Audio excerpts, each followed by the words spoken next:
Salut les voyageurs, j'espère que vous allez bien. Parlons enfin de Barbe Noire dans la vidéo d'aujourd'hui. Avant d'entrer dans le vif du sujet, toi cher voyageur qui passe par là, je te vois.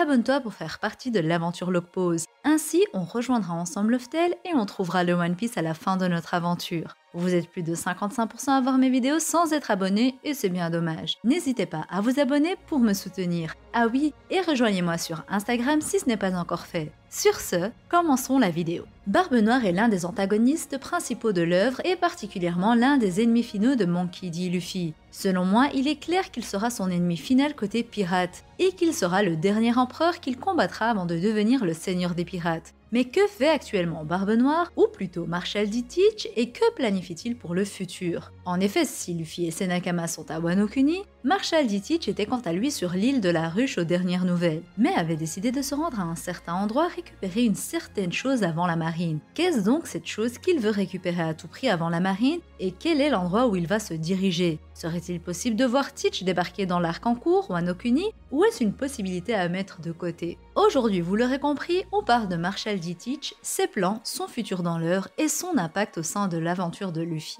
Premièrement, il faut rappeler que c'est dans le chapitre 925 que Teach dit à Moria que la lutte pour le trône du roi des pirates a commencé. Dans le journal partagé pendant la rêverie étaient indiqués les événements suivants. Le combat des révolutionnaires contre les amiraux Fujitora et Ryokugu, mais également la guerre qui se trame à Wano Kuni. Barbe Noire s'est donc tenu au courant logiquement de tout ce qui se trame et a très bien compris que les combats pour devenir le roi des pirates ont commencé. Après tout, Luffy a été pour libérer Wano Kuni mais aussi pour vaincre Kaido, un Yonko qu'il doit vaincre avant d'atteindre son but. Il en va de même pour Kid et Law, les Supernova qui se sont rendus avec le même but en tête sur cette île. D'un autre côté, on a vu aussi que Kaido et Big Mom ne rigolaient plus et avaient décidé de s'allier et de combattre le monde ensemble avant de se combattre mutuellement, prendre possession du monde et puis déterminer le vainqueur entre deux pour voir qui deviendra le roi des pirates. Il est certain que Teach n'allait pas rester les bras croisés et attendre que ses ennemis prennent une longueur d'avance sur lui quand ce dernier allait rester posé sur son île, l'île de la Ruche, pour profiter du calme qui l'entoure. Il était donc évident qu'il allait prendre les choses en main et décider d'une voie à suivre.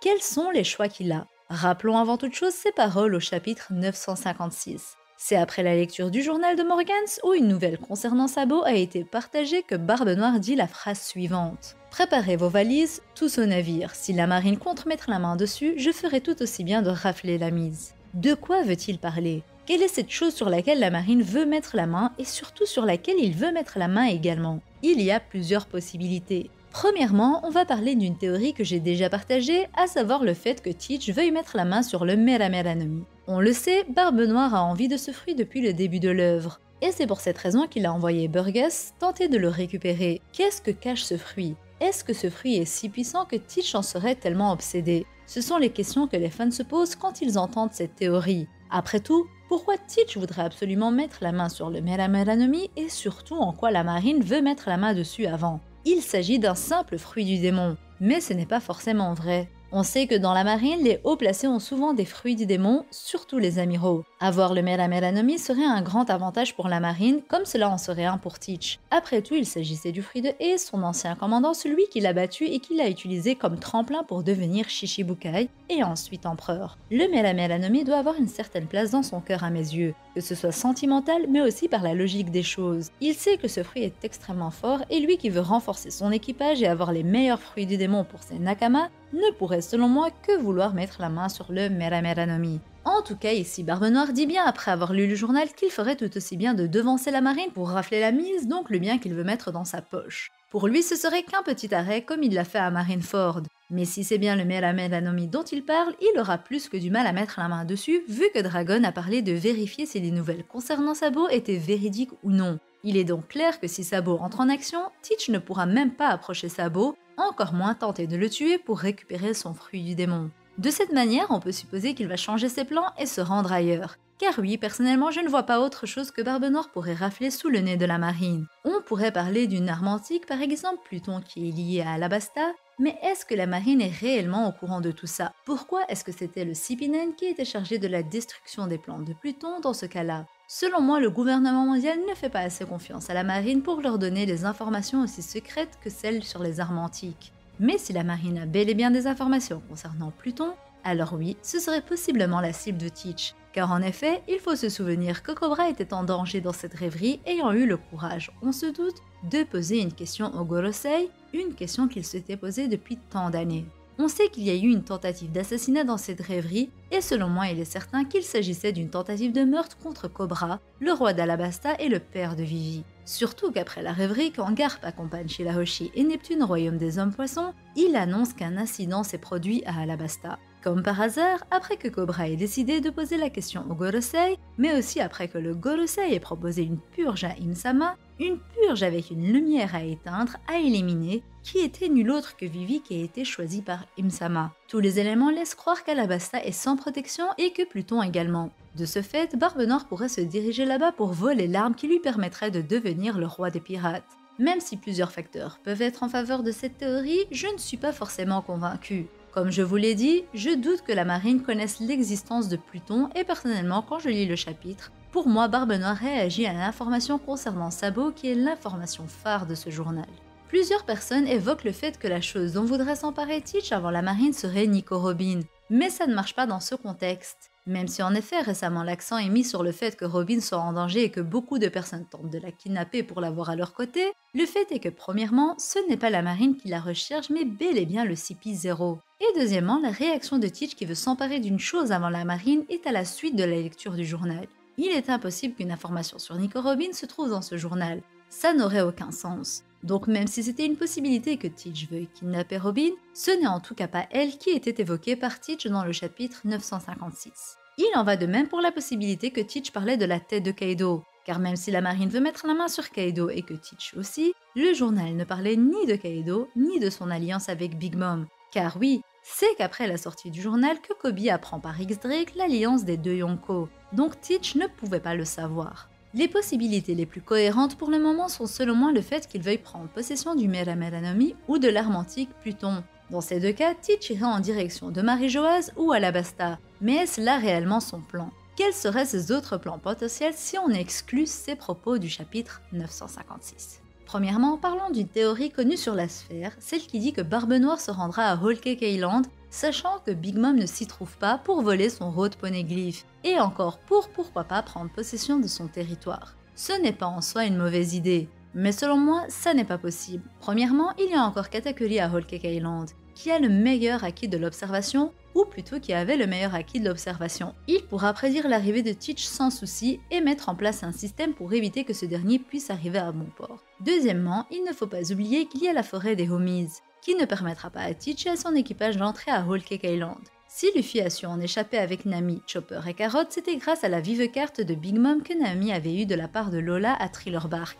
Beaucoup me diront alors que Teach pourra engloutir la forêt avec son Yami Yami no Mi, et je suis d'accord, mais je trouverais ça beaucoup trop facile qu'il utilise autant de force pour engloutir toute une partie de l'île, et que les membres restants de l'équipage de Big Mom, donc Katakuri, ne fassent pas le poids contre l'équipage de Teach. Bien sûr, Teach est plus fort que Katakuri, mais personnellement je n'aime pas l'idée de voir Katakuri se faire vaincre facilement par Teach, ou même par Shiryu, même si ça mettrait en avant l'équipage de Barbe Noire. De plus, je doute que Teach soit à la recherche des poneglyphes réellement. Même s'il veut devenir le seigneur des pirates, il n'a jamais montré d'intérêt pour les road poneglyphes. Pour moi, il est clair que Teach sait qu'il n'a pas les moyens de déchiffrer les poneglyphes et qu'il voudra utiliser le moyen facile pour arriver à Loftel, à savoir voler la carte faite par Nami par exemple, ou encore suivre les Mugiwara. Mais bon, ça reste une possibilité. Par contre, quant au fait que Teach voudrait voler le territoire de Big Mom, je ne suis pas d'accord du tout. Teach n'est pas suicidaire, ce serait totalement fou de sa part de penser pouvoir rester sur Whole Cake Island alors que Big Mom va revenir avec tout le reste de son équipage de Wano Kuni. En parlant de Wano Kuni, et si la destination de Teach était cette île?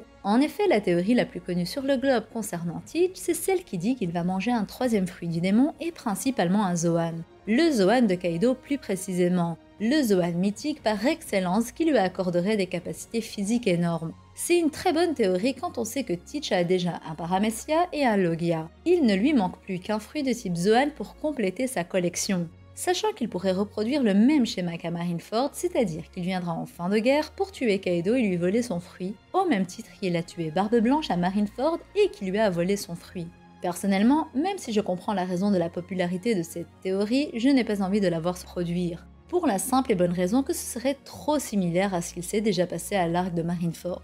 Autant je sais que c'est le genre de Teach, autant je pense que s'il s'arrête à 2 fruits du démon, ce n'est pas plus mal non plus. Avoir un Zoan en plus demandera encore plus d'entraînement pour une maîtrise parfaite de son nouveau fruit du démon, mais aussi pour une symbiose entre ces 3 fruits. Je trouverais ça trop exagéré qu'il ait 3 fruits du démon. De plus, ce que j'aimerais moins, c'est le fait que Luffy ait à combattre un Teach qui a le Zoan de Kaido, l'empereur que Luffy aura déjà vaincu. Donc Luffy connaît le Zoan du dragon azur et il a déjà combattu son utilisateur, celui qui avait ce Zoan depuis plus de 35 ans. Alors pourquoi remettre encore ce Zoan sur le tapis? Luffy n'a jamais eu à faire face à Barbe Blanche et à son Gura no Mi. Ça ne pose donc pas de problème qu'il ait à faire face à ce fruit quand il est dans les mains de Teach. Mais concernant le fruit de Kaido, j'aurais plus de mal. Je sais qu'il y a un argument en plus pour dire que Teach volera bien le fruit de Kaido. En effet, Luffy ne tue pas. Il ne tuera donc pas Kaido, mais ce dernier devra bel et bien mourir pour que Wano Kuni soit libéré à jamais. Si Kaido est en vie, il restera à jamais une menace. Après tout, Luffy ne restera pas à Wano Kuni et Kaido pourra toujours revenir à la charge s'il reste en vie. Ainsi, sa mort est nécessaire et elle est même obligatoire. La question que tout le monde se pose est: qui tuera Kaido vu que Luffy ne le tuera pas? Beaucoup penchent alors sur Barbe Noire qui interviendra pour le tuer et voler son fruit. Mais selon moi, ce ne sera pas lui qui le tuera, mais Yamato qui tuera Kaido. Ou Kaido même qui décidera de mettre fin à sa vie, ou qui demandera à King de le tuer car comme il l'a dit lui-même, la mort est l'accomplissement de tout homme. Même Kaido ne pourra pas supporter de rester en vie après sa défaite contre Luffy et comprendra qu'il faut qu'il cède la place à Luffy et à la nouvelle génération. D'ailleurs, même les fourreaux rouges pourront être ceux qui lui mettront le coup final. Mais en tout cas, je ne pense personnellement pas que ce sera Teach qui tuera Kaido. Sa mort doit être symbolique selon moi. Un symbole dans la guerre pour montrer réellement la victoire de l'Alliance et non pas une mort volée par un outsider de la guerre. Par contre, ce n'est pas pour autant que je ne vois pas Teach arriver à Wano Kuni. Si vous avez vu ma vidéo sur le plan de Shanks, selon moi Teach pourrait également apparaître à Wano Kuni, mais serait arrêté par Shanks avant qu'il ne puisse tenter une intervention dans la guerre. Comme je vous l'ai dit, selon moi Shanks pourrait très bien venir à Wano Kuni pour arrêter les flottes du gouvernement mondial qui sont là pour faire de Wano Kuni leur QG dans le cas où Kaido perd la guerre, mais qui sont aussi là pour kidnapper Nico Robin. Des actes qui ne laisseront pas Shanks de marbre s'il entend les plans du gouvernement. D'où ma théorie sur son arrivée à Wano Kuni. Barbe Noire pourrait également vouloir aller à Wano Kuni pour rejoindre la lutte pour le trône des pirates comme il le dit dans le chapitre 925. Il sera arrêté par Shanks qui ne le laissera pas intervenir dans la guerre. Shanks comprend qu'il s'agit du combat de Luffy et fera tout pour que personne n'intervienne dans son combat. Après tout, Luffy est comme son élève, son petit frère qui l'a guidé même si ce n'était pas intentionnel. Et surtout, Shanks sait que cette guerre devait se produire vu qu'Oden l'avait écrit dans son journal. Oden a sûrement lu une prophétie sur cette grande guerre quand il naviguait aux côtés de Roger. Ça veut dire que Shanks est au courant également de cette prophétie vu qu'il faisait partie de l'équipage de Roger. Shanks sait aussi ô combien Oden voulait accomplir son rêve d'ouvrir les frontières de son pays, de Wano Kuni. Ainsi, qui est mieux placé que Shanks pour éviter que quiconque n'intervienne dans le combat de Monkey D. Luffy qui a hérité de la volonté et du rêve d'Oden Kozuki? Personne. Et qu'est-ce que ce serait beau que Shanks apparaisse sur les mers autour de Wano Kuni et qu'il empêche quiconque de monter la cascade, que ce soit les flottes du gouvernement ou encore l'équipage de Teach. Teach vs Shanks, un combat qui nous est teasé depuis de nombreuses années, une rivalité entre les deux Yonko qui est présente depuis leur enfance, mais qui s'est déclarée depuis que Teach a blessé Shanks lors d'un combat dont on ignore tout. C'est dans l'arc de Wano Kuni qu'on a eu la possibilité d'avoir le flashback sur Roger, et c'est aussi dans ce flashback qu'on a pu voir Shanks enfant rencontrer pour la première fois Teach qui avait son âge. Quoi de mieux qu'un combat entre les deux dans le même arc où on les a vus se rencontrer pour la première fois. Et ça me ferait mal de le dire, mais ce serait peut-être aussi l'occasion de mettre fin à leur rivalité. Comprendra qui pourra.